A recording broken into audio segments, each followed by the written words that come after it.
I saw this shoe rack on Dwell, which was made by Chris Salomone from Four Eyes Furniture. I liked this design and thought I'd figure out a way to make it for around $5. My version is made from two 8 feet long 1x4s rather than plywood. I had to shorten the dimensions a bit so I could make all the cuts using only the two boards. I started over on the table saw by ripping each 1x4 in half. Don't forget to account for the width of the blade when ripping these pieces down, otherwise one side will be wider than the other.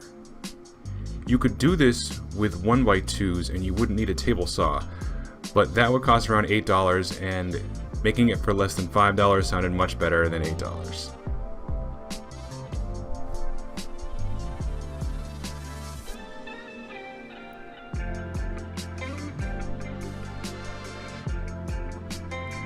Here's a quick cut list of the cuts I'm about to make over on my miter saw. I cut out 6 42-inch long pieces from the 3 ripped 1x4s. This will leave you with 3 12-inch pieces, which are then cut down to 11 inches. The 22-inch pieces are cut from the last ripped 1x4, and you'll be able to get your last 11-inch piece out of that one. For the 22-inch pieces, I was able to use my miter saw stand as a stop block. I've had this thing forever, but when I bought it, I had no idea that I should get one with a flip-up stop attached to the roller. Someday I'll finish my miter saw station and this won't be an issue. Here are all the pieces cut down to size. The next step is to set the saw blade to 15 degrees and trim down all the edges. It didn't occur to me until halfway through that if I tilted the blade, I could make all the cuts at one time.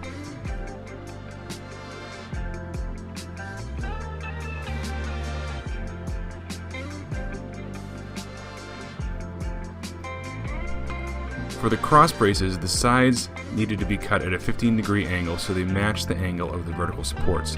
Otherwise, they'll overhang the sides of the supports. You don't have to do this step, but your rack will look a lot cleaner if you do.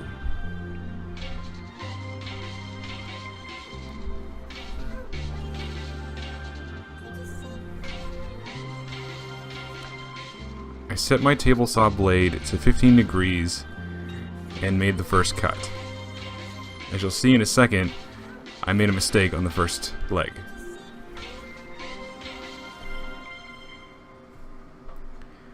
Right here I'm deciding if I have the piece positioned correctly to make the second cut.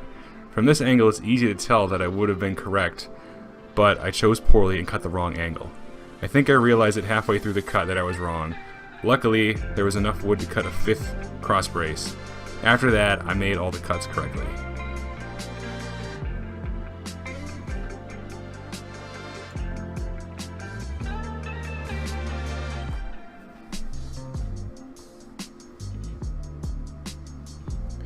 Finally, it was time to assemble everything.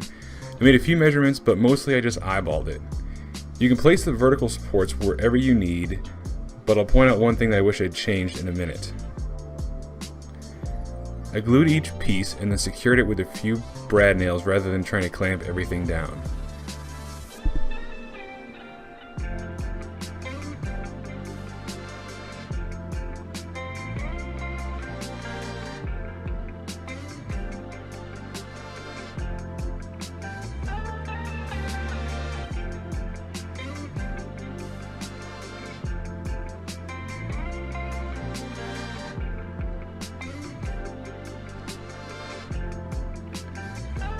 My second mistake was not placing the top cross braces in line with the legs.